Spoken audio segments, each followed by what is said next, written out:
Hello everyone, welcome to the SB method. তো WBP and KP GK PYQ season 1-এর আজকে 15 নম্বর lecture.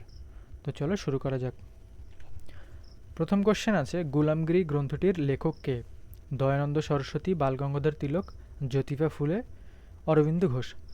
তো গুলামগিরি এর লেখক হচ্ছে জ্যোতিবা ফুলে।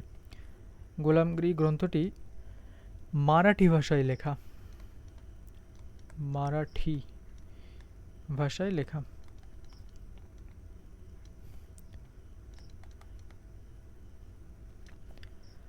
জ্যোতিবা ফুলে সত্যশোধক সমাজ প্রতিষ্ঠা করেন।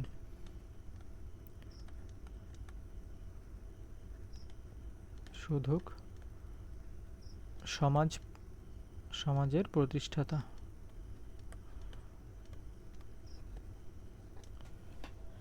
আচ্ছা, 1848 সালে তিনি এবং তার স্ত্রী সাবিত্রী ফুলে একটি মহিলাদের কলেজ স্থাপন করেন। একটি মহিলা কলেজ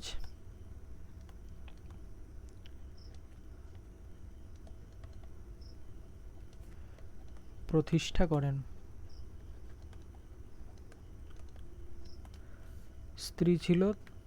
তার স্ত্রী ছিলেন সাবিত্রী ফুলে।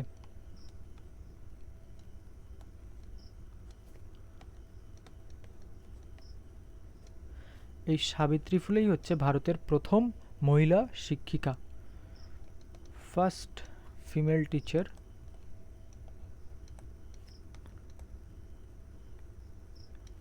Of India.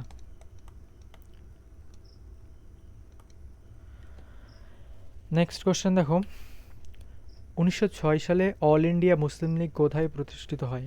মাদ্রাজ, ঢাকা, সুরাট, লাহোর। তো 1906 সালে অল ইন্ডিয়া মুসলিম লীগ ঢাকায় প্রতিষ্ঠিত হয়। আচ্ছা, কমিউনিস্ট পার্টি অফ ইন্ডিয়া কবে প্রতিষ্ঠিত হয়? Communist Party of India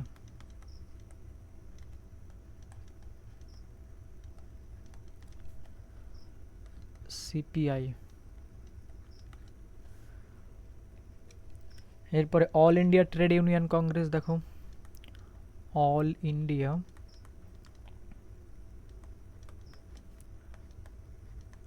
Trade union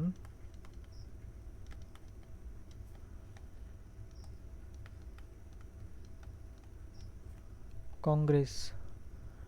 okay. Swarajya Party.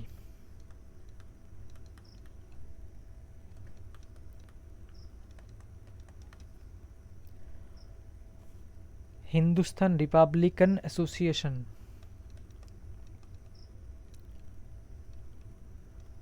Hindustan Republican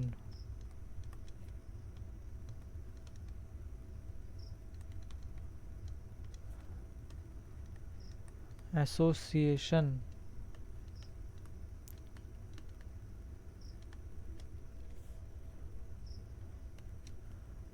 Hindustan socialist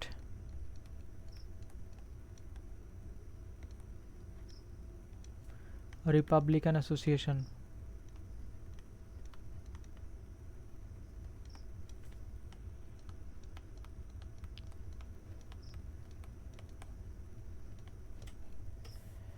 Congress Socialist party.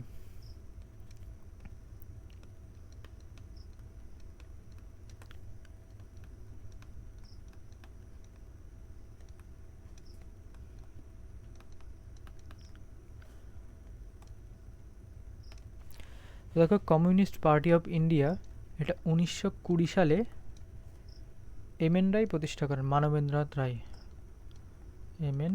রায় প্রতিষ্ঠা করেন।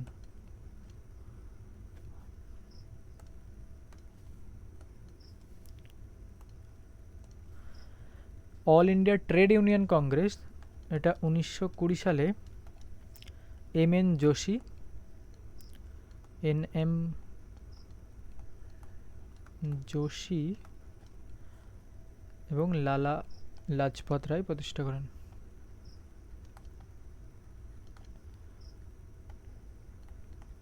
Lajpat Rai all India Trade union কংগ্রেসের সভাপতি ছিলেন এই লালা লাজপত রায়, তিনি ছিলেন সভাপতি।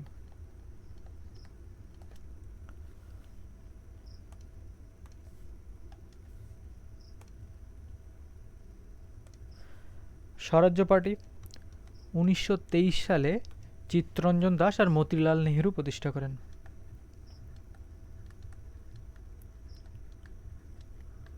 চিত্তরঞ্জন দাস এবং মতিলাল নেহেরু, মতিলাল নেহেরু প্রতিষ্ঠা করেন। হিন্দুস্তান রিপাবলিকান অ্যাসোসিয়েশন 1924 সালে শচীন সান্যাল কানপুরে প্রতিষ্ঠা করেন।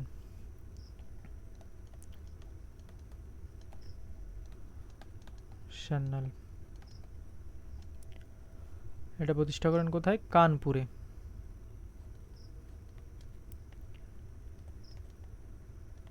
Kanpur. Hindustan Socialist Republican association, এটা চন্দ্রশেখর আজাদ আর ভগৎ সিং 1928 চন্দ্রশেখর আজাদ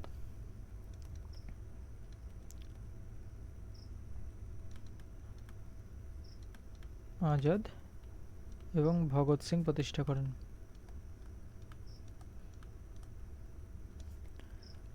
কোথায় প্রতিষ্ঠা করেন? ফিরোজ শাহ কোটলা।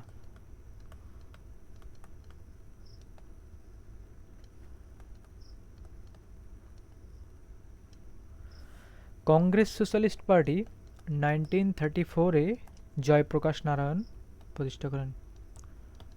জয়প্রকাশ নারায়ণ। আচ্ছা, তো এই যে communist Party of India, all India Trade Union Congress, Swarajya party, এগুলি পরীক্ষার জন্য খুবই গুরুত্বপূর্ণ, এখান থেকে যে কোনো কোশ্চেন দিতেই পারে। নেক্সট কোশ্চেন, অ্যানি বেসান্ত কোন স্থানে হোম রুল লীগ প্রতিষ্ঠা করেন? কলকাতা, পুনে, মাদ্রাজ, বোম্বে। তো অ্যানি বেসান্ত মাদ্রাজে হোম রুল লীগ প্রতিষ্ঠা করেন। কত সালে? 1916 সালে। Home Rule League 1916। একই সময়ে পুনেতে বালগঙ্গাধর তিলক আরেকটি হোম রুল লীগ প্রতিষ্ঠা করেন, মানে এই 1916 সালেই। তাহলে একই সময়ে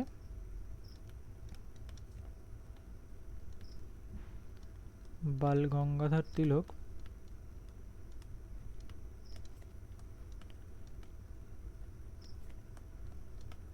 পুনেতে আরেকটি হোম রুল লীগ প্রতিষ্ঠা করেন।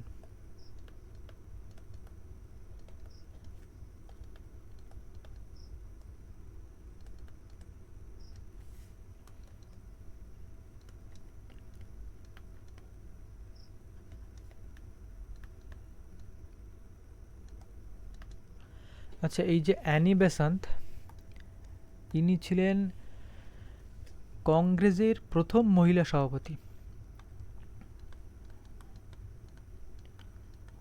কংগ্রেসের প্রথম মহিলা সভাপতি। তিনি কত সালে কংগ্রেসের সভাপতি হন? 1917 সালে, 1970-তে। তাহলে অ্যানি বেসান্ত হচ্ছে মাদ্রাজে হোম রুল লীগ প্রতিষ্ঠা করেন। আচ্ছা, পরে এই যে অ্যানি বেসান্তের প্রতিষ্ঠিত হোম রুল লীগ এবং বালগঙ্গাধর তিলকের পুনেতে প্রতিষ্ঠিত যে হোম রুল লীগ, এই দুটো পরে ওরা একসাথে মিক্সড করে ফেলেন। প্রার্থনা সমাজ কে প্রতিষ্ঠা করেন? রাজা রামমোহন রায়, কেশবচন্দ্র সেন, আত্মরাম পাণ্ডুরঙ্গ, দয়ানন্দ সরস্বতী। তো 1967 সালে 1867 সালে আত্মরঙ্গ আত্মরং পাণ্ডুরঙ্গ এই যে প্রার্থনা সমাজ প্রতিষ্ঠা করেন। আচ্ছা, কেশবচন্দ্র সেন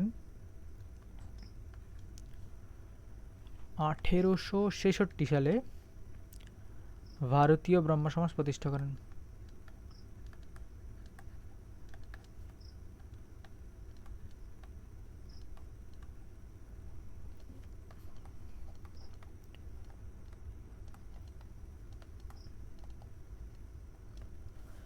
রাজা রামমোহন রায় 1815 সালে আত্মীয় সভা প্রতিষ্ঠা করেন।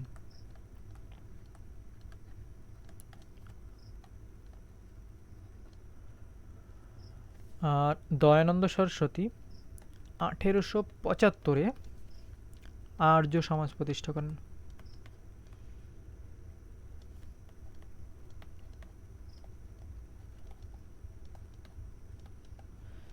এগুলি খুবই কনফিউজিং, এগুলো তোমাদেরকে বারবার পড়তে হবে এবং রিভাইজ করতে হবে, নাহলে কিন্তু এগুলো মনে থাকবে না।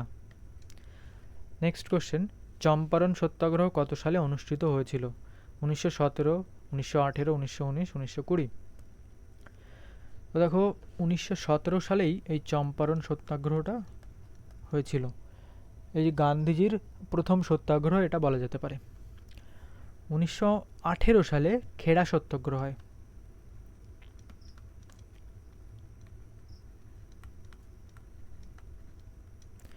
1919-এ খিলাফত আন্দোলন।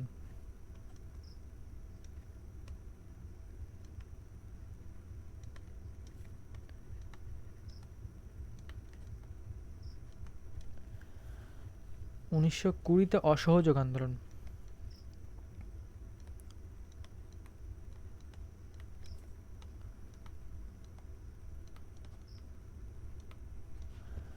আচ্ছা, 1930-এ গান্ধীজি ডান্ডি মার্চ অভিযান করেন। 1942-তে ভারত ছাড়ো আন্দোলন।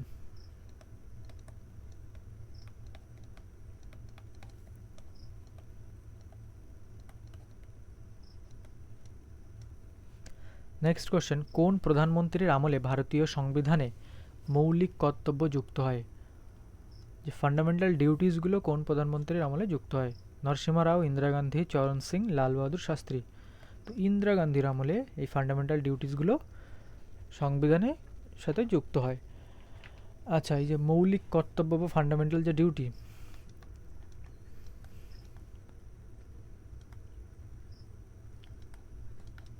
এটা সম্পর্কে কিছু তথ্য দেখো। এটা রাশিয়া থেকে নেওয়া হয়। রাশিয়ার সংবিধান থেকে মৌলিক যে কর্তব্যটা গ্রহণ করা হয়। 42তম সংবিধান সংশোধনীতে এটা গ্রহণ করা হয় 1976 সালে। আচ্ছা, এই মৌলিক কর্তব্যগুলি আছে 51 ধারাতে, ধারা, আর পার্ট হচ্ছে এর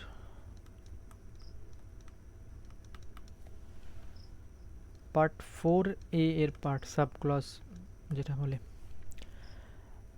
আচ্ছা, এই যে মৌলিক কর্তব্যগুলো এগুলো হচ্ছে নন জাস্টিসেবল।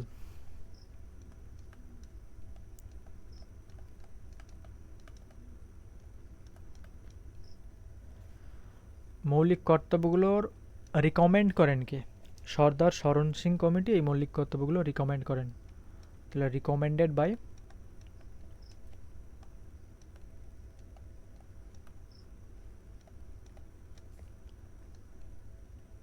সর্দার শরণ সিং কমিটি।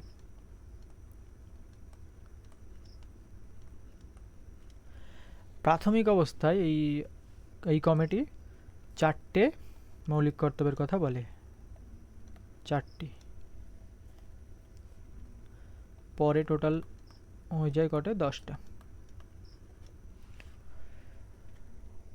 তাহলে মৌলিক কর্তব্য সম্পর্কে কি বললে? এটা রাশিয়া থেকে নেওয়া হয়েছে। 42তম সংবিধান সংশোধনীর মাধ্যমে 1976 সালে এই মৌলিক কর্তব্যটি ভারতীয় সংবিধানে গ্রহণ করা হয়।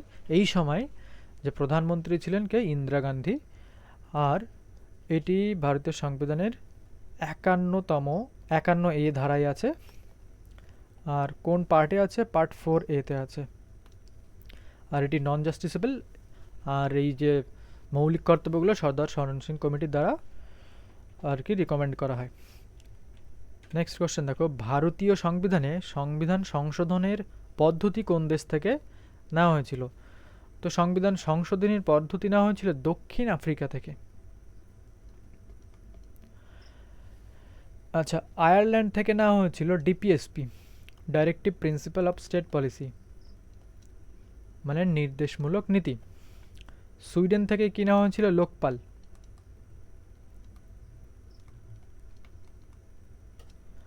আর জাপান থেকে নেওয়া হয়েছিল সুপ্রিম কোর্টের গঠন আর কার্য পরিচালনা।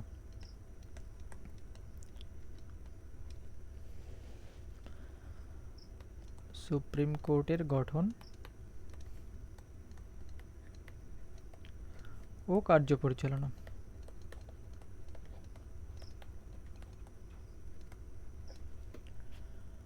নেক্সট কোশ্চেন দেখো, ভারতীয় সংবিধানের কোন তপশিলে দল ত্যাগ বিরোধী ব্যবস্থা বা অ্যান্টি ডিফেকশন ল এর কথা বলা হয়েছে? একাদশ, দ্বাদশ, দশম, নবম। আচ্ছা, একাদশ যে তপশিল, এখানে কিসের কথা বলা হয়েছিল? গ্রাম পঞ্চায়েত।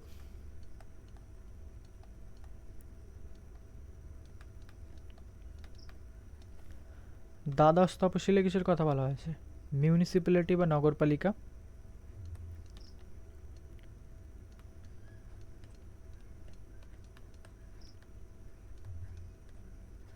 আর নবম তপশিলে ভূমি সংস্কার ও জমিদারি প্রথার বিলোপের কথা বলা হয়েছে।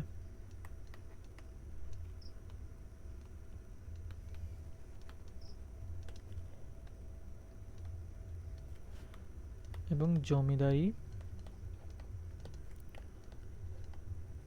প্রথার বিলোপ। আর এই যে দশম তপশিলেই বলা হয়েছে দল ত্যাগ বিরোধী ব্যবস্থা বা অ্যান্টি ডিফেকশন ল এর কথা। নেক্সট কোশ্চেন দেখো, বিশ্বের বৃহত্তম উপসাগর কোনটি? বঙ্গোপসাগর, মেক্সিকো উপসাগর, মান্নার উপসাগর, হাডসন উপসাগর। তো বিশ্বের বৃহত্তম উপসাগর হচ্ছে মেক্সিকো উপসাগর।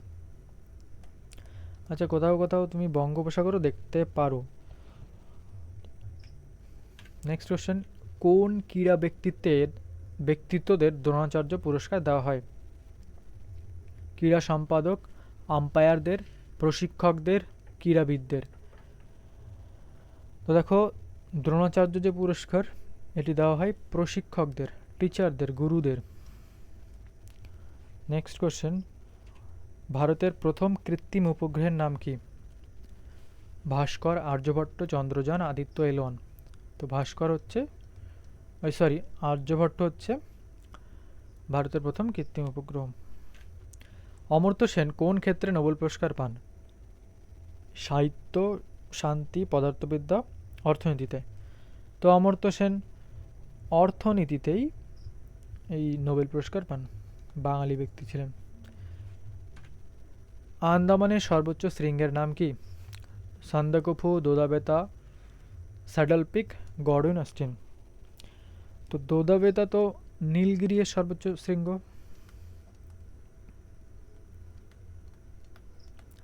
আর পশ্চিমবঙ্গের সর্বোচ্চ শৃঙ্গ হচ্ছে সান্দাকফু।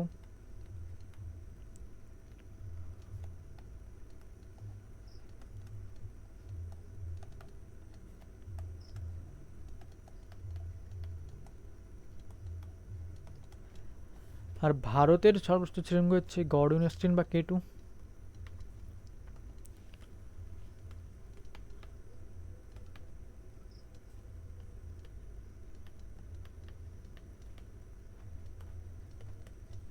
আর এই স্যাডল পিক হচ্ছে আন্দামানের সর্বোচ্চ শৃঙ্গ। নেক্সট কোশ্চেন, কোন রাজ্যে বনভূমির শতকরা পরিমাণ সর্বাধিক? তো বনভূমির শতকরা পরিমাণ বলেছে, শতকরা পরিমাণ হলে হবে মিজোরাম। আর বনভূমির পরিমাণ সর্বাধিক ভারতে, সেটা হচ্ছে মধ্যপ্রদেশ। তো আয়তনের দিক থেকে হলে মধ্যপ্রদেশ হবে।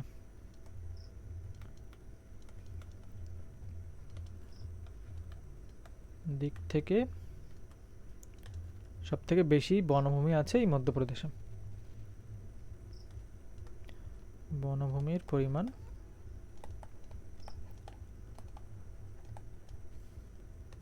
সবচেয়ে বেশি। আর শতকরা বললেই মিজোরাম হবে। তো মিজোরামে 85.41% অ্যাপ্রক্সিমেটলি এই যে তোমার এই বনভূমির পরিমাণ আছে। নেক্সট কোশ্চেন দেখো, দুটি স্তূপ পর্বতের মধ্যবর্তী অংশকে কি বলে? ধাপ, ক্রেটার লেক, গ্রস্ত উপত্যকা, ক্যালডেরা। তো দুটি স্তূপ পর্বতের মধ্যবর্তী অংশকে গ্রস্ত উপত্যকা বলে। আচ্ছা, কোনটি সঠিক নয়? ক্যাফাইন কফি, কুইনাইন ধুতরা, নিকোটিন তামাক, রেসারপিন সর্পগন্ধা। তো এখানে ভুলটা হচ্ছে কুইনাইন পাওয়া যায় সিঙ্কোনা গাছ থেকে।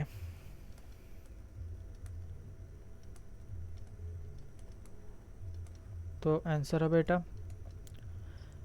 তো এই যে কফি থেকে ক্যাফাইন হয়, তামাক থেকে নিকোটিন পাওয়া যায়, সর্পগন্ধা থেকে রেসারপিন পাওয়া যায়। এটা ক। ওকে, নেক্সট কোশ্চেন, যে বল দ্বারা পৃথিবী কোনো বস্তুকে নিজ কেন্দ্রে আকর্ষণ করে তাকে বস্তুর ড্যাশ বলে?